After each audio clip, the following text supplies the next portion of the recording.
صراط الذين أنعمت عليهم غير المغضوب عليهم ولا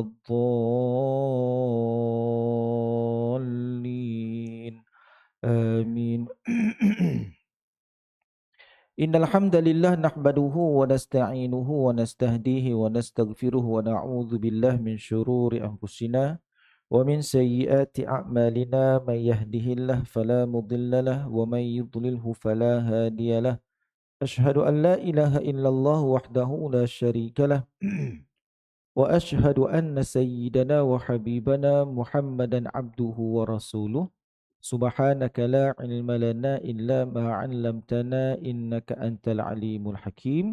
ولا حول ولا قوة إلا بالله العلي العظيم. قال رب اشرح لي صدري ويسر لي أمري واحلل عقدة من لساني يفقه قولي. اللهم فقهنا في الدين وعلمنا تأويل واهدنا إلى صراطك المستقيم. Amin ya rabbal alamin. Amma ba'du. Yang bahagia al-fadil Tuan Imam, Tuan Bilal, pengurusi, timbalan pengurusi AJK Surau, muslimin yang dimuliakan oleh Allah Subhanahu wa taala. Apa khabar semua? Alhamdulillah sihat ya, alhamdulillah. Mudah-mudahan senantiasa diberikan keafiatan oleh Allah Subhanahu wa taala dan mudah-mudahan dengan nikmat afiat yang Allah taala pinjamkan pada kita dapat sama-sama kita melaksanakan ketaatan kepada Allah taala insya-Allah ya. Jadi nikmat sihat dan juga nikmat buat ibadah ataupun nikmat buat taat ya.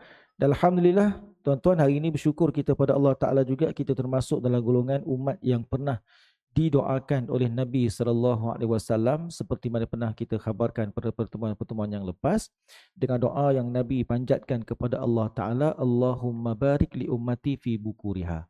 Ya Allah ya Tuhanku, berkatilah umatku. Allahumma barik li ummati, berkatilah umatku fi bukuriha, pada waktu pagi mereka. Ya, jadi umat yang melaksanakan ketaatan pada Allah Ta'ala di awal pagi ini didoakan oleh Rasulullah dengan doa keberkatan. Ini motivasi kita lah. Maknanya kalau pagi-pagi kita rasa lihat, rasa susah ke rasa apa, kita pegang motivasi ni. Ya, aku nak masuk dalam golongan umat yang didoakan oleh Rasulullah. Ya, syaratnya apa? Syaratnya awal pagi buat taat. Siapa umat Nabi Muhammad yang awal-awal pagi melaksanakan ketaatan pada Allah Ta'ala, maka orang ni didoakan oleh Rasulullah dengan doa keberkatan. Dengan doa keberkatan, dan mudah-mudahan insya-Allah barakah betul kita sampailah saat kita dipanggil ataupun dijemput oleh Allah Subhanahu Wa Taala ya. Baik. Hari ini tuan-tuan kita sentuh kembali pengajian kita dengan menggunakan kitab yang kecil ni. Amalan kecil tapi pahalanya besar. Ya, amalan kecil tapi pahalanya besar. Bab yang pertama. Kita baru sentuh bab yang pertama ya.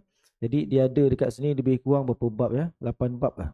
Ya betul ya. Ada 8 bab semuanya. Dan kita masuk pada bab yang pertama, amalan kecil berpahala besar. Ya, dalam kehidupan seharian kita, apa dia? Yang pertamanya ialah berwuduk. Ni ya, ni pahala amalan kecil. Amalannya kecil je tapi pahalanya besar. Ya, besarnya pahala berwuduk ni sehingga kan Nabi SAW mendengar tapak kaki Sayyidina Bilal bin Rabah ya dekat syurga. Tapak kaki ada dekat syurga. Bunyi itu dah ada dah. Tuannya dekat dunia lagi. Tuan kat dunia. Ya, bunyi itu dah ada dekat syurga. Ya. Ada seorang sahabat Rasulullah lagi, namanya siapa ya? Namanya Amrin bin Tufail. Ya, seorang sahabat Rasulullah, Amrin bin Tufail. Amrin bin Tufail ni radhiyallahu anhuma, anak kepada Tufail. Tufail ni pula sahabat Rasulullah yang mati syahid dalam peperangan Al-Yamamah. Ya, dan anaknya terpotong tangan. Tangan Amrin ni terpotong tangan dia, masya-Allah. Kan? Sehingga kan pada satu peperangan yang berikutnya zaman Sayyidina Umar, maka Sayyidina Umar kata apa? Sayyidina Umar nak ajak sahabat-sahabat baginda untuk bersembang, untuk mesyuarat masa tu ya. Jadi dan dia pilih untuk makan bersama-sama dengan Amrin tadi ni. Makan bersama dengan Amrin, tapi Amrin tangan kodong, terpotong ya. Jadi kata Sayyidina Umar, wahai Amrin, gaulkan makanan yang ada di hadapanmu itu dengan tanganmu sendiri. Amrin pun tak nak gaul. Sebab apa? Tak ada tangan. Tak ada tangan ya. Jadi dia macam rendah diri tuan-tuan. Orang tak ada tangan, rendah diri ya. Maka Sayyidina Umar pun kata apa dia? Wallahi, kata Sayyidina Umar, tidak ada pun siapa di antara kita dekat sini yang anggotanya berada dekat syurga kecuali engkau. Oh, masya-Allah. Ya. Yang ramai-ramai datang hadir mesyuarat aku ni, kata Sayyidina Umar. Sayyidina Umar ni dia panggil sahabat-sahabat dia mesyuarat ni terdiri di kalangan penghafaz-penghafaz Al-Quran. Ini metod pemerintahan Sayyidina Umar. Metod pemerintahan Sayyidina Umar, dia akan lantik penasihat dia sewaktu pentadbiran dia tu terdiri di kalangan penghafaz-penghafaz Al-Quran, tak kira lelaki, tak kira perempuan, tak kira tua, tak kira muda. Dan salah seorang yang menghafal Quran tu siapa dia? Amrin bin Tufail tadi ni. Ya, maka Sayyidina Umar pilih duduk dengan dia. Ya, wahai Amrin, adakah kau malu? Tangan kamu tak ada. Wallahi, kata Sayyidina Umar, tidak ada siapa pun kita dekat sini yang anggotanya dekat syurga kecuali engkau. Tangan dah ada dekat syurga dah. Sebab apa? Terputus tangan tu sewaktu menyertai peperangan Al-Yamamah. Ya, maka Tufail pun gaul makanan tu dengan tangan dia yang kudung tu, masya-Allah kan. Tu cerita anggota para sahabat dah berada dekat syurga. Kita tuan-tuan belum tentu.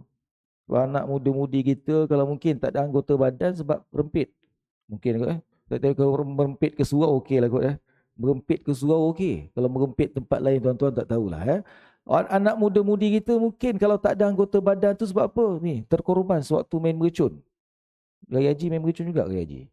Tak tahu dia kalau naik syekh dia kurang sikitlah tapi adalah kalau naik syekh dia main juga tuan-tuan. Mercun ni terpotong anggota badan sebab apa? Cedera waktu main mercun. Ni tak termasuk ni Jadi Amrin tangannya terpotong sebab apa? Kerana berjuang fi sabilillah.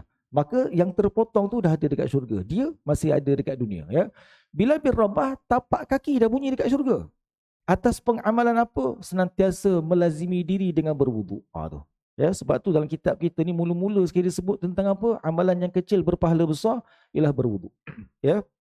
Dan melazimi diri dengan berwuduk, dan selepas berwuduk maka Sayyidina Bilal bin Rabah akan melaksanakan solat sunat wuduk ataupun solat sunat mutlak. 2 rakaat. Ditanya oleh Rasulullah kepada Bilal, amalan apa yang kamu buat? Tawaduknya Bilal, tak ada apa-apa ya Rasulullah, tak ada apa-apa. Tak nak mengaku tuan-tuan. Kalau Nabi ada ni, Nabi tanya kita amalan apa kita buat, banyak ya Rasulullah. Tak tahu nak cakap macam mana, banyak sangat. Kalau kita mengaku macam Bilal bin Rabah malu nak mengaku, tak ada apa-apa pun. Maka mana mungkin kata Nabi tak ada, sebab apa? Kedengaran tapak kakimu di syurga, masya-Allah kan. Rupanya itu antara amalan Baik. Sebab itulah mereka yang berwuduk ni, ibu ayah, orang yang senantiasa meletakkan diri dia dalam keadaan bersih. Dari riwayat yang lain Nabi kata apa? Tidakkah kau suka wahai sahabat-sahabat aku kamu ni mandi 5 kali sehari semalam. Mandi 5 kali sehari semalam. Maknanya bersih. Orang yang mandi sehari semalam 5 kali itu bersih sangat tu. Kalau 5 kali dah mandi tuan-tuan, kalau tak bersih juga tak tahulah. Mandi kalau sampai 5 kali ni bersih. Tuan-tuan kita mandi biasa berapa? 3 lah kot 3. Ini 5 kali tuan-tuan. Kesan daripada apa? Rupa-rupanya kesan daripada berwuduk. Berwuduk ni menyucikan diri. Maknanya kalau kita senantiasa berwuduk, memang mandi selalu lah. Umpamanya begitulah. Orang tu senantiasa berada dalam keadaan bersih. Bahkan kelebihan berwuduk yang lain pula ialah dia akan dijauhi oleh syaitan yang cuba nak mengwas-waskan dia. Atau antara kelebihan mereka-mereka yang berwuduk Sebab itulah kalau kita nak berwuduk, maka yang disarankan oleh Nabi SAW ialah menyempurnakan wuduk. Maknanya kalau ambil wuduk, jangan ambil sambil lewa. Kena sungguh-sungguh ambil. Bukan sekat wuduk je tuan-tuan. Apa juga ibadah yang kita buat, jangan buat biasa-biasa. Kena buat luar biasa. Maksud luar biasa tu jangan pelik lah pula. Pelik pula dia ambil wuduk ni, tak? Bukan pelik. Maksudnya kena buat sungguh-sungguh. Buat sungguh-sungguh. Nabi SAW waktu melaksanakan solat tuan-tuan, Nabi solat depan Kaabah. Masa tu musyrikin Mekah tengah tawaf. Cerita ayah dia, cerita ayah pada Amrin tadi, Tufail tuan-tuan Nak kata bersungguh-sungguh Nabi buat ibadah ni. Tufail ni datang dekat Mekah, kemudian dibisik oleh pembesar-pembesar Quraisy, kamu jangan rapat dengan Muhammad. Dia ni pembawa perpecahan di kalangan kami. Yang kami ni sekarang tengah berpecah sampai diviralkan dekat tempat kamu, viral lah maksud. Walaupun tak ada Facebook, tak ada YouTube tuan-tuan, dah viral dah waktu tu, masya-Allah. Tentang katanya Rasulullah ni merupakan pembawa kepada perpecahan. Maka pembesar Quraisy menasihati kepada Tufail yang baru sampai ke Mekah untuk buat haji.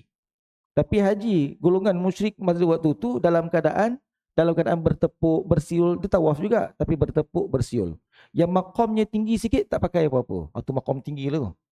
Orang-orang waktu tu. Jadi bila mana ditakut-takutkan oleh pembesar Quraisy kepada Tufail tadi ni, Maka Tufail pun takut nak dekat dengan Rasulullah. Dia tunjuk Muhammad tu, tunjuk Rasulullah. Nabi tengah baru nak solat ya. Maka Tufail pun ingat betul ya, aku takkan dekatkan diri aku dengan tu pemuda tu, Rasulullah. Ya. Maka Tufail pun tawaf sambil bersiul, sambil bertepuk. Ketika tawaf tu, dia boleh tutup telinga dia. Ya, Tufail tutup telinga dia sebab apa? Orang musyrik Mekah beritahu kata apa? Kalau engkau dengar perkataan yang keluar daripada mulutnya, maka berhati-hati, mungkin engkau akan disihir. Sebab apa? Oh, bahaya. Yang keluar dekat mulut Nabi itu bahaya. Sebab apa? Takut kamu kena sihir. Jadi dia pun tutup telinga. Orang tengah tawaf, tuan-tuan. Telinga boleh tutup, mata boleh tutup. Mana boleh? Nak tawaf, tuan-tuan. Ya? Jadi waktu dia tawaf tu, dia boleh tutup telinga sebab tak nak dengar perkataan yang keluar daripada mulut Rasulullah, iaitulah ayat-ayat Allah Ta'ala dibacakan. Tetapi mata dia tak boleh ditutup daripada melihat pergerakan ibadah solat Nabi tu. Ini cerita ni. Kalau ibadah, apa pun ibadah, kena buat sempurna. Kena buat sesempurna mungkin. Apatah lagi wudu, apatah lagi solat fardu kita. Ya. Maka ketika Tufail tawaf, dia tengok pergerakan solat Nabi lain berlain. Nabi qiyamnya, Nabi rukuknya. Sehingga kata Tufail, aku tertawan dengan pergerakan ibadah yang dilakukan oleh Muhammad tadi tu. Rupanya tak perasan dia ketika tawaf tu, dia nak tengok apa pergerakan apa lepas ni ya. Lepas ni apa dia? Lepas ni apa dia? Tuan-tuan, cuba kalau Nabi solat cepat-cepat. Cuba tuan-tuan. Katakanlah Nabi solat cepat-cepat solatnya. Nampak cantik tak? Tak. Relax, tenang. Masya Allah. Tenang solatnya. Masya Allah. Kan? Jadi ketika Tufail tawaf, tak perasan rupa-rupanya dia dah dekat dengan Rasulullah. Maka waktu tu kata Tufail, aku dah tak tutup dah telinga. Maka terdengarlah aku apa yang dibacakan oleh Muhammad. Dia pun tunggu Rasulullah kat situ. Pembesar Qur'an dia kata, habislah. Tufail dia kena sihir. Oh, pembesar Qur'an Abu Lahab, Abu Jahal tengok dari jauh dia monitor ni. Setiap pergerakan orang musyrik ketika tawaf untuk buat haji ni, dia monitor ni. Dia tengok Tufail yang dinasihati jangan dekatkan diri dengan Rasulullah tu dah melekat. Dia tunggu Nabi lepas solat. Lepas Nabi habis solat, dia pun tanya, ya Muhammad, nama aku Tufail. Engkau telah diburukkan oleh teman-temanmu. Dia tunjuk Abu Lahab, Abu Jahal. Dia tunjuk semua. Ya? Jadi, tapi aku tengok kau bukan macam tu. Tertawan aku dengan apa yang kau pergerakan kamu tu, kata Tufail. Dan aku terpukau dengan apa yang kau baca. Hai Muhammad, bacakan sekali lagi di hadapanku. Tuan-tuan, Nabi baca 2 surah, tuan-tuan. 2 surah yang Nabi baca ni, tuan-tuan tak hafal. Tak hafal. Ya, imam kita tak tahu hafal, tak hafal, tuan-tuan. Ya. Surah apa? Qul huwallah dan juga Qul a'udzu birabbil falaq. Hafal lah, hafal. Dahsyat tuan-tuan. Tuan-tuan hafal rupanya, Masya Allah. Tempat lain tak hafal. Tempat lain tak hafal 2 surah ni. Nabi baca suratul Ikhlas dan juga Qul a'udzu birabbil falaq. Macam mana cara bacaan Nabi? Kita rasa tenang imam kita baca surah tadi. Masya Allah, tenang, relax tuan-tuan. Ya. Jadi Tufail mendengar bacaan daripada Rasulullah. 2 surah yang kita hafal pun. Suratul Ikhlas dan juga surah Al-Falaq, Qul a'udzu birabbil falaq. Maka Tufail terus menyatakan keinginan dia untuk masuk Islam. Masya Allah. Kesan daripada melihat ibadah Nabi yang sempurna tadi, Masya Allah. Kan? Sebab itulah bila mana berwudu, ini salah satulah dakwah juga ni. Ya, berwudu, maka berwuduklah dengan sesempurna yang mungkin. Ya, sebab itulah Allah Subhanahu Wa Taala menyebut dalam Al-Quran, ya ayyuhalladzina amanu idza qumtum ila shalah faghsilu wujuhakum wa aydiyakum ilal marafiq wamsahu biru'usikum wa arjulakum ilal ka'bain. Allah Ta'ala ajar kita cara melaksanakan wuduk dalam Al-Quran. Ya, cara berwuduk macam mana Allah Ta'ala sebut. Tapi bentuk pelaksanaan ditunjukkan oleh Nabi SAW. Ya, dalam Al-Quran Allah Ta'ala sebut caranya begini. Tapi macam mana cara ditunjukkan oleh Nabi SAW. Apa kata Allah, wahai orang-orang beriman? Apabila kamu hendak mengerjakan solat, idza qumtum ila shalah, apabila kamu nak melaksanakan solat, tuan-tuan, hukum wuduk asalnya sunat. Ya, tapi ia menjadi wajib kerana untuk menyempurnakan kewajipan solat. Ya, Masya Allah. Ya. Yang wajibnya apa? Solat. Solat fardu hukumnya wajib. Tidak sah yang wajib tadi tu bila mana tidak dilaksanakan yang sunat tadi. Apa dia? Berwuduk. Yang wuduk asal hukumnya sunat, maka menjadi wajib kerana untuk menyempurnakan ibadah yang wajib. Namanya apa? Solat. Ya? Maknanya pentingnya berwuduk ni, Masya Allah. Siapa yang solat dengan meninggalkan wuduk, maka tidak diterima solatnya. Walaupun dia kata, tapi solat kan wajib. Wuduk ni tak ada pun tak apa kot. Tapi ada orang tinggalkan wuduk pun ditinggalkan, maka solat pun ditinggalkan juga. Ini ajaran sesat, tuan-tuan. Ya? Apa dia? Solat guna niat. Solat guna niat. Masih ada lagi tuan-tuan. Orang solat guna niat je, masya-Allah ya. Dan ada juga orang solat sebab apa? Sebab terpaksa. Saya pernah bawa sahabat saya, bukan sahabat lah, kawan lah ya. Pergi travel dekat Europe tuan-tuan, ya, dekat Paris masa tu. Ya, jadi masa tu kita orang dah nak buat jamak takhir, waktu masa dekat nak habis. Ya, maka ni tak sempat ni nak naik cruise masa tu. Ya, dekat dekat apa tu, apa menara Paris tu yang besi melengkung tu, apa namanya, saya pun tak ingat lah apa namanya ya. Ada cruise kat situ. Boleh naik kapal tuan-tuan, ya, feri penumpang ya. Jadi sementara nak tunggu giliran tu, saya ajak semua jemaah, "Jom kita solat dulu." Ya. Ada member kita seorang, dia kata dia tak nak solat. Yang laki-laki ni semua dah standby dah. Muslimat biasalah, kita faham lah keuzuran dia orang ni ya. Jadi akhirnya, kau tak solat ke? Ustaz ajak kau solat tu. Ya, orang perempuan dia ada keuzuran, kau solat. Akhirnya pun solat juga. Sambil dia bisik kat telinga kita, "Aku solat ni." Kenapa kau solat? Kenapa nak solat? Ni solat ni sebab kau lah ni. Sebab apa? Solat ni sebab kau lah, dia kata. Dia solat sebab dia malu dengan sebab kita ni ajak orang lain semua solat, masya-Allah. Suasana memang sejuk tuan-tuan. Tapi kita dah minta standby dah. Jemaah yang kita bawa tu untuk bawa spray. Berwuduk guna spray lah, sebab kalau nak berwuduk guna air betul-betul sejuk, memang sejuk, musim sejuk masa tu. Rupanya dia solat kerana kita suruh dia solat. Ya, hukumnya apa tuan-tuan? Syirik lah. Hukumnya syirik lah tu. Sebab apa? Dia solat sebab kita, bukan kerana Allah Ta'ala. Dia solat tu sebab apa? Sebab kita. Rupa dalam pelaksanaan ibadah, ada ibadah tu tak syirik. Tujuan dia melaksanakan ibadah tu yang akhir jadi syirik tuan-tuan. Masya Allah. Kita pun tegur dia balik. Tegur boleh. Jangan solat kerana aku, solatlah kerana Allah Ta'ala. Kau solat kerana aku, syirik hukumnya. Ya? Baik. Jadi orang yang melaksanakan solat, sebelum solat dia berwuduk. Macam mana cara wuduknya? Allah Ta'ala kata, "Faghsilu wujuhakum," basuhlah muka kamu. Sebab tuan kau tu wuduk daripada hujung anak rambut, pangkal anak rambut yang atas sampai bawah dagu. Ya. Kita pun jumpa pula anak telinga yang kanan, yang besar ni bapaknya. Ya. Anak telinga yang depan tu. Ya. Sampailah jumpa anak telinga kita yang kiri. Ini kawasan wuduk ketika basuh muka ni. Ya. Sebab itulah apa juga bulu-buluan yang tumbuh dalam kawasan muka, dia kena air wuduk.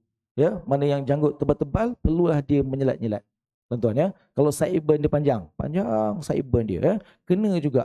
Sebab tu golongan muslimat yang ada sideburn rambut panjang tuan-tuan, maka ada kaedah dia. Kaedah dia sama ada dia potong sideburn tu ataupun dia parking dekat belakang telinga.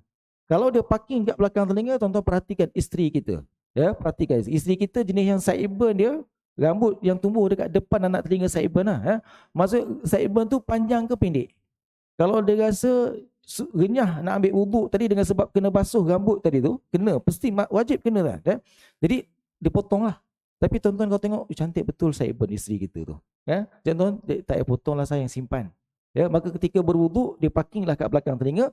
Maka ketika dia basuh wuduk, kena ada satu tangan dia lalu dekat belakang telinga dia. Untuk apa? Untuk kenakan yang namanya rambut ataupun buluan yang tumbuh dekat kawasan muka dia.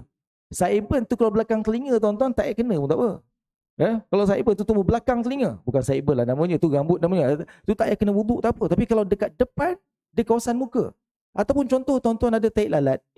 Tahi lalat kemudian ada bulu dekat tahi lalat tu. Panjang pula sampai ke kaki. Katakanlah tuan ya, nak dapat dunia, rekod dunianya pasal bulu tahi lalat terpanjang di dunia, katalah. Dia pun simpan lah kata. Ketika dah ambil wuduk tuan-tuan, bulu tu kena bersih. Mesti bagi kena air wuduk. Sebab apa? Dia tumbuh dekat dalam kawasan muka. Dalam kawasan muka. Soalan tuan-tuan. Kalau bulu hidung, panjang pula bulu hidung dia. Macam, nak kena juga air wuduk. Dia simpan bulu hidung tu, panjang. Katakanlah kan. Maka ambil wuduk tak kena tak? Tak perlu. Sebab apa? Dia tumbuh dalam hidung. Bulu hidung tu dia tumbuh dalam hidung. Walaupun hidung tu, tapi bulu tu dalam hidung tuan-tuan ya. Dia bukan kawasan di luar muka tu. Tu tak perlu tuan-tuan ya. Baik, atau contoh misai, janggut ya, jadi perlu menyelat-nyelat kalau yang tebal-tebal tu, masya-Allah ya. Itu kawasan muka ya. Kemudian yang keduanya kata Allah Taala, "Wa aydiyakum ilal marafiq." Dan basuhlah kedua tangan kamu, kata Allah Subhanahu wa taala, sampai ke siku. Sebab tu dalam hukum perbincangan mazhab tuan-tuan, maka dalam mazhab Syafi'i kita dilebihkan sedikit. Untuk apa? Ikhtiyat, untuk berhati-hati dalam pelaksanaan wuduk supaya ia betul-betul kena dekat kawasan siku. Ya, jangan berkira sangat, betul-betul dia basuh line. Betul-betul dia basuh tuan-tuan. Kan lebih kan tak ada apa-apa dah. Senang. Dia lebihkan sikit basuhan dia, senang. Kalau kita sini ada kolah ambil wuduk. Ada kolah. Ada kolah. Kalau mana yang dekat kolah tu dia celup je lah. Dia celup je tuan. Dia rasa nak sejuk ketiak, dia celup lah sampai ketiak. Kalau rasa nak sejuk sampai atas sikit tu lah, dia celup. Sambil digosok-gosok je. Kalau jari jemari, dia menyelat-nyelat. Itu antara sunat-sunat wuduk. Maka basuhlah sampai ke siku, kata Allah Subhanahu Wa Taala. Wamsahu biru'usikum. Dan menyapulah kepala kamu. Dalam mazhab Syafi'i, setidak-tidaknya 7 helai, paling kurang. Paling kurang 7 helai tuan-tuan. Tapi tak adalah orang nak berkira sangat. Diikat rambut dia 7 helai tu, itu je untuk wuduknya. Itu je untuk kena wuduk. Kesannya kalau dia buat macam tu, dekat akhirat hanya itu je lah yang bercahaya. Itu je lah bercahayanya, 7 helai tadi. Sebab tu, kesan daripada wuduk yang sempurna, dekat akhirat nanti, anggota-anggota wuduk kita bercahaya. Kadang orang pelik, Nabi tak pernah jumpa kita. Macam mana Nabi nak kenal kita ni umat Nabi dekat akhirat nanti? Allah Ta'ala munculkan tanda-tanda kenalan dia. Tanda-tanda perkenalan kita ni merupakan umat Nabi Muhammad kerana berada dekat padang mahsyar ni terabur. Terabur semua ni. Bukan bangkit sama-sama tak? Seronok keluarga tu ditanamlah satu liang lahat. Bangkit belum tentu sama-sama tuan-tuan. Bangkit ditanam satu liang lahat. Bangkit daripada liang lahat tu belum tentu. Dikumpulkan oleh Allah Ta'ala bersama-sama ni. Isteri cari suami, suami cari isteri. Jadi kalau dekat dunia ni suami cari isteri tak jumpa, boleh cari lain lagi lah. Tapi kalau kat akhirat tak kena cari juga. Cari pergi jumpa sebab apa? Itu pasangan kita, sehidup semati, Masya Allah. Jadi akhirnya kita mencari kita, maka pada waktu Nabi kenal umat Nabi ni, kesan daripada apa? Kesan daripada anggota wuduk yang sempurna tu bercahaya. Yang keduanya apa? Daripada selawat-selawat yang dibacakan oleh kita sewaktu berada dekat dunia. Ini bentuk-bentuk perkenalan. Jadi kesan daripada wuduk, pensyariatan wuduk diberikan oleh Allah Ta'ala kepada umat Nabi Muhammad, anggota wuduknya bercahaya. Sebab tu dalam mazhab yang lain, sunat basuh wuduk, bersunat basuh kepala, menyapu kepala ni dengan keseluruhannya. Macam mazhab Hambali, tolak sampai ke belakang, kemudian tolak balik ke depan. Tapi kalau kita biasa nak simple, dia basuh jambul je lah, jambul. Tak ada masalah tuan-tuan. Kalau kita ambil wuduk dengan menyapu keseluruhan kepala, mudah-mudahan bercahayalah ianya ketika berada di akhirat nanti. Wamsahu bi ru'usikum wa arjulakum ilal ka'bain. Dan basuhlah kedua kaki kamu, kata Allah Subhanahu Wa Taala, ilal ka'bain, sampailah pada paras buku lali. Maka dalam mazhab Syafi'i disunatkan lebihlah sikit. Lebih sikit, atas sikit pada buku lali. Kalau lebih banyak, sampai ke lutut dia basuh. Kalau tangan sampai siku, takkan kaki sampai buku lali. Dia pun ijtihad sampai ke lutut dia basuh, terpulanglah. Yang penting kena juga buku lali itu. Maka basuhlah begitu, dan ditunjukkan oleh Nabi SAW cara pelaksanaannya yang sempurna, sehingga kan ada di antara sahabat Rasulullah yang mengambil wuduknya biasa-biasa je, diperhatikan oleh Hasan dan juga Husain, cucu Rasulullah. Cucu Nabi ni tengok atuknya macam mana berwuduk. Tapi bila mana Hasan dan juga Husain, Sayyidina Hasan dan Husain, tengok ada seorang pakcik tu, sahabat Rasulullah seorang ni, wuduknya tak sama macam wuduk yang pernah ditunjukkan oleh Nabi SAW. Dia budak kecil ni, yang nama Sayyidina Hasan, Sayyidina Husain, cucu Rasulullah, duk bincang mesyuarat. Macam mana kita nak tegur pakcik tu? Macam mana kita nak tegur pakcik tu? Ini dakwah tuan-tuan, dakwah. Budak kecil ataupun sahabat cucu Rasulullah yang dah memikul dakwah yang pernah dibawakan oleh Nabi SAW. Maka dia berkata macam inilah, kita minta dia jadi pengadil untuk tentukan di antara kita berdua ni siapa wuduk yang paling sempurna. Dia nak acah-acah tuan-tuan. Maka dia pun berjumpalah pakcik tu. Wahai pakcik ni, saya dengan adik saya ni bergaduh. Abang saya kata wuduk dia paling sempurna. Jadi kata si abang pula, adik saya kata dia wuduk paling sempurna. Sebenarnya saya paling sempurna. Adik tak ada, aku paling sempurna. Pakcik, tolong jadi pengadil. Tolong tengok di antara kami berdua ni siapa wuduk yang paling sempurna, kata budak tu. Maka mengambillah wuduk dia orang depan pakcik tadi. Barulah pakcik tu, ya Allah, rupa-rupanya wuduk aku yang tak sempurna punya. Tengok dua budak tu, ya Allah, bagusnya berwuduk. Bagusnya berwuduk tuan-tuan. Jadi akhirnya pakcik tu sedar, rupa-rupanya dua cucu Nabi ni mungkin nak tegur dia. Maka dia terima cara bentuk teguran tadi, Masya Allah. Jadi kalau pakcik kita ni orang tua-tua, biasa istilah yang kita guna kalau ada orang muda tegur, siapa makan garam lebih dulu? Siapa yang terlebih dulu makan garam? Engkau ke aku? Jadi jenis orang tua yang tak nak terima teguran. Yalah, orang muda ni pun satu hal juga. Ya, kalau nak tegur tuan-tuan, dia meraihkan darah muda dia, masya-Allah ya. Pakcik yang kita tegur tu pula pun ada darah mudanya juga tuan-tuan ya. Walaupun usianya dah tua, darah muda masih ada, masya-Allah ya. Baik, tu ya. Kemudian wuduk sebagai syarat sah solat juga ada dijelaskan oleh Nabi SAW dalam sebuah hadis yang bermaksud Allah Ta'ala tidak menerima solat orang yang berhadas sehinggalah dia berwuduk.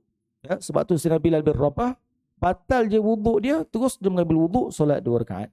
Ya, batal je wuduk dia, maka mengambil wuduk dia, teruslah dia solat wuduk 2 rakaat. Ya, itulah pengamalan Sayyidina Bilal bin Rabah. Ya. Kalau kita tuan-tuan boleh tak? Boleh, tak ada masalah. Tuan-tuan nak melazimi wuduk, batal je wuduk, ambil wuduk. Batal je wuduk, ambil wuduk. Ya. Jadi kalau nak pahalanya banyak, main batal-batal wuduk dengan orang rumah. Senang je. Ya, nak pahala banyak tuan, ambil wuduk, main kejar-kejar dengan orang rumah sentuh kita. Batal wuduk, ambil lagi. Itu je lah game dia. Selagi mana kita ambil wuduk banyak kali itu, maka apa ganjarannya kita akan sentuh lepas ni, masya-Allah. Ya. Jadi wuduk sebagai syarat sah solat juga dijelaskan oleh Nabi SAW. Allah tidak menerima solat orang yang berhadas sehinggalah dia berwuduk. Maka orang yang berwuduk dengan sempurna kemudian membaca doa selepas wuduk. Ini satu pengamalan ya, yang kita sebut solat hukumnya wajib. Tapi tak tertunai kewajipan tu kalau dia meninggalkan wuduk. Maka wuduk yang asal hukumnya sunat juga menjadi wajib kerana pelaksanaan solat tadi. Maka dia pun mengambil wuduk. Rupanya dalam pengamalan berwuduk tu ada satu amalan yang agung lagi. Ada satu amalan yang agung. Kesan daripada berwuduk tadi tu, lepas berwuduk tu ada satu pengamalan yang kecil, yang sikit juga. Rasa tak sampai 10 saat pun mungkin. Ya, mungkin kita baca doa tu tak sampai 10 saat lah rasa. Ya. Kalau relax-relax, tenang-tenang baca pun 10 saat tak sampai. Ya.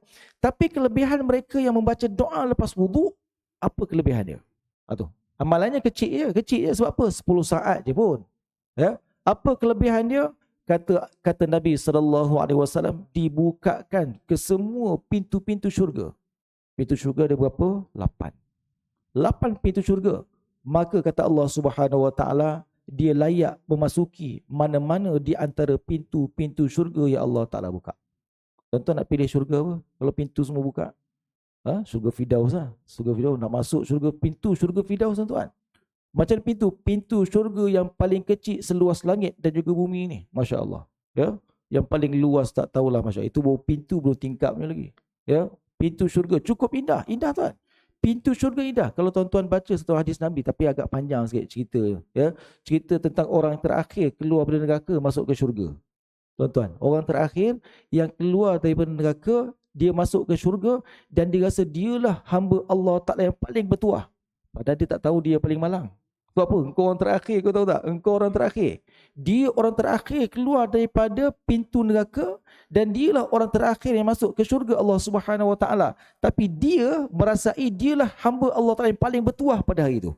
Diceritakan oleh satu hadis kursi, panjang hadis kursinya ya. Ceritalah tuan-tuan, rupa-rupanya hamba Allah Taala tadi ni, siapa dia? Seorang lelaki. Baik orang perempuan dah selesai dah. Orang perempuan semua masuk syurga tuan-tuan. Sebab tu kita jangan action dengan bini kita. Orang perempuan masuk syurga dulu ni ya. Buktinya apa? Yang terakhir saya keluar dari neraka ialah seorang lelaki, kata Nabi SAW ya. Ketika dia berjalan nak masuk tu, dia jumpa 3 pokok. Ceritanya panjang ya. Pokok pertama, malu dia dengan Allah Ta'ala. Wahai Allah, nampak pokok tu cantik sangat. Ya Allah, aku tahu aku ni siapa. Aku tahu aku ni siapa. Siapa dia? Mantan alumni ahli neraka.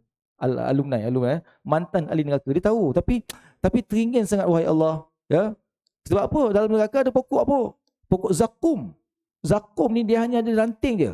Ya, batang dia sampai ke dasar neraka, pucuk tu sampai keluar neraka di dalam. Dalam neraka ni, pucuk tu sampai ke atas. Dan buah tu buah berduri, dia ranting tuan-tuan, tak ada daun. Pokok zakum, syajaratuz zakum, ya. Jadi pokok dalam neraka tak cantik, tak cantik. Ya, tiba dia keluar tuan-tuan, benda pertama, aksesori pertama dia nampak apa dia? Pokok.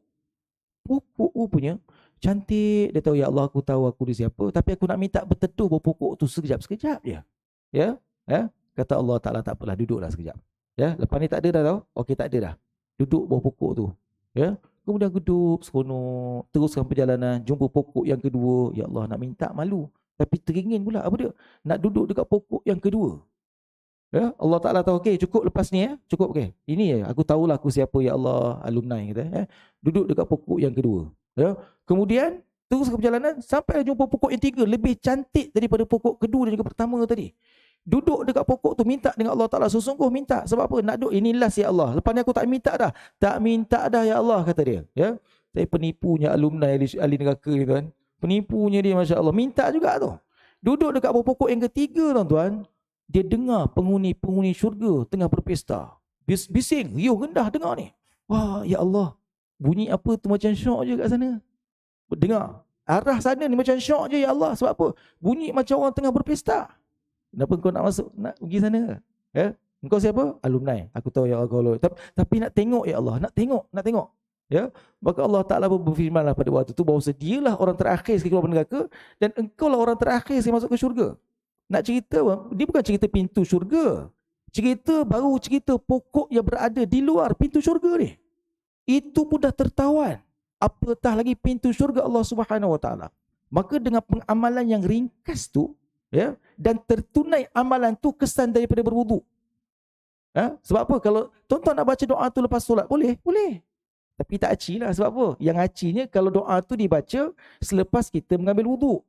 Maka pengamalan yang agung tu dapat kita laksanakan selepas kita mengamalkan satu amalan yang agung juga. Apa dia? Berwuduk. Ya? Sebab tu siapa yang berwuduk meninggalkan doa lepas wuduk ni, rugi dia. Rugi betul. Kata Imam Ghazali dalam kitab Bidatul Hidayah, sunat. Hukumnya sunat. Ya, tuan-tuan kalau tak mampu tak ada masalah. Kalau mampu silakan. Apa dia? Lepas berwuduk maka menghadap ke arah kiblat. Ya, untuk membaca doa lepas wuduk tadi ni, selepas berwuduk menghadap ke arah kiblat, maka bacalah Allahumma ja'alni minat tawwabin wa ja'alni minal mutatahhirin wa ja'alni min ibadikas salihin. Itu doa dia. Kan tak sampai 10 saat, 5 saat pun mungkin tak sampai.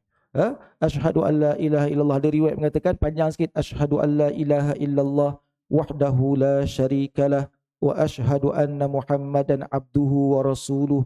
Allahumma ja'alni minat tawwabin. Ya Allah, jadikanlah kami di kalangan hamba-hamba-Mu yang bertaubat. Wa ja'alni minal mutatahhirin. Jadikanlah kami di kalangan hamba-hamba-Mu yang bersih. Wa ja'alni min ibadikas solihin. Dan jadikanlah kami hamba-hamba-Mu di kalangan hamba-hamba yang soleh. Itu doanya, ya. Jadi baca lepas wuduk menghadap arah kiblat, sunatnya. Tapi kalau tak mampu tuan-tuan, tak apalah, menghadaplah ke mana pun. Tapi yang penting jangan sampai terlepas baca doa tu. Sebab apa? Doa tu valid tuan-tuan selepas ambil wuduk je. Lepas solat nak baca doa tu boleh baca, tak ada masalah. Tapi yang diberi ganjaran lepas ambil wuduk baca doa tu, maka ganjarannya dibukakan semua pintu syurga. Masuklah mana-mana pintu sekalipun. Dan sudah tentu kita kat syurga tuan-tuan. Dia bukan jadi orang tawaduk tau. Syurga tak apalah, aku ya Allah aku ambil pintu yang paling rendah kot. Oh, syurga tak layak lah. Tak. Masing-masing tak ada dah tu. Tak ada dah. Tuan-tuan tengoklah dalam surah Haqqah Allah Ta'ala sebut apa? Fa amma man utiya kitabahu bi yamini fayaqulu ha umqra'u kitabiyah. Dalil daripada kita bacakan tuan-tuan ya. Penghuni syurga, bakal penghuni syurga ketika mula-mula berada dekat padang mahsyar, Allah Ta'ala kata apa? Fa amma man utiya kitabahu bi yamini. Ada di antara hamba-hamba Allah Ta'ala ketika dipanggil menghadap, maka diterima buku catatan amalannya dengan tangan kanan. Apa kata dia? Belagak tuan-tuan. Orang yang terima buku catatan dengan tangan kanan tu tak ada tawaduk. Belagak betul dia ni, takabur betul. Ya? Tak ada, belagak dia. Apa kata dia? Fayaqulu ha umqra'u kitabiyah. Dia ambil tuan-tuan, ambil dia tangan kanan, dia paling belakang, tunjuk depan kita. Ha umqra'u, inilah catatan kitab amalanku, kata dia. Inilah kitab, ya, catatan amalanku, kata dia. Apa dia? Yang terima buku catatan dengan tangan kanan. Belagak. Dia rasa belagak tuan-tuan. Tak ada tawaduk dah, tak ada. Rendah diri, tak ada. Jadi ketika Allah Ta'ala bukakan pada kita ke 88 pintu syurga, jadi masa tu tuan-tuan tak ada tawaduk. Tawaduk ni dekat dunia. Ya? Sifat tawaduk, sifat mahmudah tu ialah ketika rendah diri ni ketika berada dekat dunia ni. Ya, tapi orang tu dah termasuk dalam golongan orang yang soleh, berada di akhirat nanti tuan-tuan, ketika Allah Ta'ala bentangkan ganjaran-ganjaran, maka kita akan pilih ganjaran, kita akan rasa tamak masa tu. Ya, tamak tu sifat mazmumah dekat dunia. Ya, tapi dekat syurga tuan-tuan, ia juga merupakan sifat mahmudah khusus untuk penghuni syurga. Masuk mana-mana pintu, sudah tentu pintu yang akan kita masuk, pintu syurga Firdausil A'la. Masya-Allah, kan? Itu ganjarannya. Sebab tu Nabi SAW apabila berwuduk, maka Nabi juga akan baca doa lepas wuduk tadi, ya. Maka selesai situ tuan-tuan, ya. Selesai situ akan datang, kita akan Kita akan masuk pula. Boleh sekejap tak apa boleh. Di kuliah subuh tak boleh lama kan. Dia kalau lama forum tuan-tuan. Kalau lama-lama nama forum tuan-tuan. Cukup lah kot insya-Allah. Sebab apa ni, ini cerita lain pula. Ya, cerita lain pula. Cerita lain, jadi kita pun masuklah pada pertemuan yang lain insya-Allah. Apa ceritanya? Siapa yang berwuduk digugurkan dosa-dosanya oleh Allah Taala. Sebelum berwuduk. Tapi cerita yang bestnya, kita mula awal-awal pagi masuk masjid, awal pagi masuk surau, kita doa, Allahumma gfirli zunubi waftahli abwaaba rahmatik. Tuan-tuan hafallah doa ni. Doa. Siapa yang pergi Mekah, tuan-tuan pergi Mekah, pergi umrah, pergi apa. Kalau tak hafal doa ni rasa sayang. Sebab apa? Ketika nak masuk Masjidil Haram.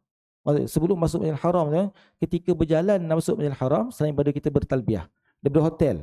Keluar dari hotel tu bertalbiah, labbaik Allahumma labbaik, labbaik la syarika lak labbaik. Dah sampai dekat dataran Masjidil Haram, ya, nampak pintu-pintu mana kita nak masuk, apa doa yang kita baca, zikir yang kita baca lepas tu, Allahumma antas salam wa minkas salam wa ilaika ya'udus salam, ya. Jemaah umrah yang pernah kita bawa sebelum ni tuan-tuan, sayang bila tak hafal benda tu. Ya, kita dah kata masa kursus umrah, kita beritahu, tolonglah ibu-ibu ayah hafal. Allahumma antas salam wa minkas salam wa ilaika ya'udus salam fahayna rabbana bisalam wa adkhilnal jannata daras salam tabarakta rabbana wa ta'ala ya dzal jalali wal ikram. Tak sampai lagi kat pintu, baca lagi Allahumma antas salam wa minkas salam, sunat baca doa tu, zikir tu, ya. Kemudian nak masuk langkah je Masjidil Haram, maka apa kita baca? Allahumma gfirli dhunubi waftahli abwaaba rahmatik. Ya, tu, ya. Tapi kalau tak baca tuan-tuan, sayang. Sebab apa? Dahlah, dia pergi umrah bukan selalu. Kalau dapat pergi umrah, dia orang kaya sangat, pergi umrah selalu, okeylah juga. Ini walaupun kaya, pergi umrah sekali, London banyak kali. London banyak kali, umrahnya sekali juga dia pergi, ya. Jadi dengan keadaan kita jarang pergi umrah, tiba-tiba ketika masuk Masjidil Haram, tempat masjid yang paling mulia, diberitahu oleh Nabi 100,000 ganjaran orang melaksanakan solat tadi tu. Maka rupa-rupanya amalan masuk, langkah kaki kanan masuk ke masjid, doa masuk masjid dia tak hafal. Sayang, doanya pendek je. Allahumma gfirli dhunubi, ya Allah ampunkan dosa-dosaku. Nak ceritanya apa? Ketika kita langkah masuk kaki ke masjid, ke surau kita, barulah kita baca doa, Allahumma gfirli dhunubi, ya Allah ampunkan dosaku. Ya, tapi rupa-rupanya dosa tu dah terampun sewaktu kita berwuduk kat rumah lagi tu. Ketika ambil wuduk dekat rumah, dosa dah terampun dah. Walaupun ketika kita ambil wuduk bukan tujuan untuk minta ampun. Tak ada pun. Ambil wuduk sebab apa tuan? Sebab nak solat. Ambil wuduk ni sebab apa? Nak solat subuh kejap lagi ni. Tadilah nak solat subuh, ya. Jadi kita pun berwuduk. Bila masuk masjid barulah baca doa, Allahumma gfirli, ya Allah ampunkan dosa-dosaku. Ya. Adakah waktu tu baru dosa terampun? Tak. Dosa tu dah terampun waktu ambil wuduk. Tengok. Keagungan amalan berwuduk ni, masya-Allah, kan? Adakah waktu wuduk saja? Tak. Waktu bergerak, berjalan kita menuju ke rumah Allah Ta'ala, setiap tapak langkah pergerakan tayar kita pun dosa terampun lagi, Masya Allah. Tapi waktu bila kita minta ampun, baru masa masuk masjid, masuk surau baru nak minta ampun. Padahal pemurahnya Allah Ta'ala, pengampunan diberikan sebelum tu, walaupun hamba tu minta kemudian. Allahumma gfirli dhunubi, ya Allah ampunkan dosa-dosaku, ya Allah. Waftahli, bukakan kepadaku, ya Allah, abwaaba rahmatik, pintu-pintu rahmat daripadamu, ya Allah. Tu doanya, Masya Allah, ya. Jadi insya-Allah akan datang kita akan sentuh kelebihan orang berwuduk yang berikutnya, dosa-dosanya digugurkan oleh Allah Subhanahu wa taala, insya-Allah. Tuan-tuan, siapa nak ikut saya pergi umrah? Kalau ada nak pergi umrah tuan-tuan, bulan 10 nanti insya-Allah. Bulan 10, tapi kita buat DIY. Bukan kita buat DIY, kita ajar cara pelaksanaan umrah DIY. Umrahnya macam biasa, cuma kita ajar. Modul kita akan ajar trip, ni trip yang ke-6 ke ke-7 saya. Trip DIY tuan-tuan, ya. Jadi harganya 6,800 saja. 6,800 dekat Mekah, bilik berdua. Ya, tapi hotelnya jauh sikit. Hotel jauh sikit tapi ada shuttle bus lah. Shuttle bus. Dekat depan hotel tu memang bus standby 24 jam. 24 jam, ya. Mana orang datang nak pergi Masjidil Haram, bus tu dah standby dah. Ya, setiap setengah jam dia bertolak pergi Masjidil Haram, ya. Kemudian balik kita naik bas tu balik semula ke hotel, ya. Atau hotel Sheraton tuan-tuan, hotel standard tu. Ya, hotel tu berdekatan dengan Masjid Ar-Rajihi. Masjid yang diwakafkan oleh pegawai bank tu, Ar-Rajihi tu, cantik masjidnya, ya. Jadi dekat situ ada lebih kurang 5 hotel. 5 hotel yang terkemuka berdekatan dengan situ. Kalau orang-orang Arab memang dia ambil hotel tu lah. Ambil hotel tu pertamanya sebab dekat dengan Masjid Ar-Rajihi, ya. Yang keduanya ada shuttle bus. Shuttle bus ya. Jadi saya pernah sembang dengan orang Arab, kenapa kau tak ambil hotel dekat-dekat? Dia kata semuanya orang Malaysia, orang Indonesia ambil, dia kata. Orang Malaysia, Indonesia semua ambil hotel dekat-dekat. Kami tak ada peluang nak duduk dekat-dekat. Kecuali yang lebih mahal tu boleh ada peluang kan. Jadi kami ni ambil hotel jauh-jauh lah, jauh-jauh sikit ya. Jadi tapi ada shuttle bus. Shuttle bus ya. Jadi hotelnya agak jauh sikit. Sebab apa? Murah. Pertama hotelnya agak jauh. Walaupun jauh sikit tuan-tuan, tapi ada shuttle bus. Bus berekon ya. Bukan bas macam dekat Bangladesh, paksa dekat atas, berebut, beli, tak ada. Basnya selesa tuan-tuan ya. Jadi dekat Mekah hotelnya berdua. Kalau dekat Madinah biliknya bertiga, duduk bertiga. Ya. Dekat Madinah biliknya New Hotel Madinah. Ya, jaraknya lebih kurang 350 meter daripada Masjidil Haram, daripada Masjid Nabawi ya. Jadi tapi jumlah hari tuan-tuan 10 hari 8 malam. Kenapa 10 hari 8 malam? Sebab kita pergi ni selain pada ibadah, tapi saya akan pimpin 3 kali umrah. 3 kali umrah saya akan pimpin dan kita akan ajar cara pelaksanaan umrah DIY. Supaya lepas ni tuan-tuan, kalau tuan-tuan nak pergi umrah, tak perlu melalui travel agent pun tak apa. Ada orang dia tahu teori-teori tapi takut nak praktikal. Walaupun tuan-tuan tak reti bahasa Arab. Waktu kita pergi, saya bawa nanti ni, saya akan tunjuk saya pun tak reti bahasa Arab juga. Ya, macam itik dengan ayam cakap. Kita akan buat macam tu. Sebab apa kita nak acah-acah buat macam tu? Supaya nak bagi tuan-tuan confident. Wah, aku pun boleh. Aku punya orang cakap Jawa pun bagi bingkah. Tak kena cakap Arab pun, cakap Jawa tuan. Cakap je Jawa tak apa. Masya Allah. Boleh tuan-tuan. Boleh insyaAllah. Jadi kita akan ajarkan dekat mana restoran yang sedap, tempat-tempat yang sepatutnya kita ziarahi. Kemudian apa lagi semua kita akan bagi ebook. Kita akan bagi ebook untuk diorang study insya-Allah itulah tarikh saya lupa tapi bulan 10 lah. Bulan 10 tuan-tuan, siapa yang berminat boleh beritahu. Tinggal lagi lebih kurang 6 kekosongan tu. Saya terhad 17 orang je, saya tak nak ramai. Ya, 17 orang sekelingan pengangkutan, bas pengangkutan ada. Kalau biasa DIY tuan-tuan, orang naik taksi DIY. Bunyi DIY je naik taksi tak ni. Kita bukan ajar naik taksi, kita naik bas tuan-tuan. Memang ada bas pengangkutan, kita ziarah macam biasa Cuma waktu yang sama saya akan ajar kalau cara nak naik taksi macam mana supaya tak kena scam. Ni orang pergi haji, mak mertua saya, kita dah ajar orang tuan. Tapi tak ada pilihan, kena scam juga. Hotel 1 kilometer daripada orang pergi haji kan, hotel jauh ni jauh orang duduk ni 1 kilometer daripada Masjidil Haram, tuan-tuan kena sampai 120 rial. Dia ambil cas satu kepala. Ya dia pun mak mertua dengan bapak mertua tak apalah, 120 berapa. Baru beritahu saya dalam grup family lah. Saya tanya kenapa mak apa tu kan Izzat dah ajar dah. Itu macam mana ni? Takkan hari-hari nak kena abah tak larat, abah kena gaut. Abah pula kena gaut tuan-tuan macam dia tak apalah, saya arahkan, saya minta kawan saya, ada kawan saya orang Pakistan, dia memang ada kenderaan, dia akan ambil ke hotel, hantar kat masjid, kemudian tunggu pula dekat masjid, hantar balik ke hotel bayaran tak sampai 1 rupiah cara supaya kita tak sampai kena scam tuan-tuan. Orang Arab walaupun Arab scam dahsyat.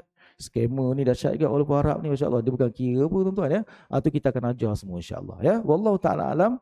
Aku liqali hadza astaghfirullahal azim li wa lakum. Wassalamualaikum warahmatullahi taala wabarakatuh. Bismillahirrahmanirrahim.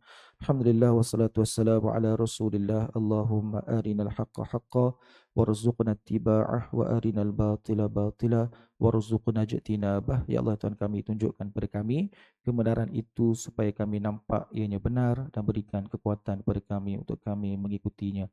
Ya Allah, Tuhan kami, tunjukkan kepada kami kebatilan itu supaya kami nampak ianya batil dan berikan kekuatan kepada kami untuk kami menjauhinya. Wassallallahu ala Muhammad wa ala alihi wa sahbihi ajma'in walhamdulillahi rabbil alamin. Subhanakallahumma wa bihamdik asyhadu an la ilaha illa anta astaghfiruka wa atubu ilaik.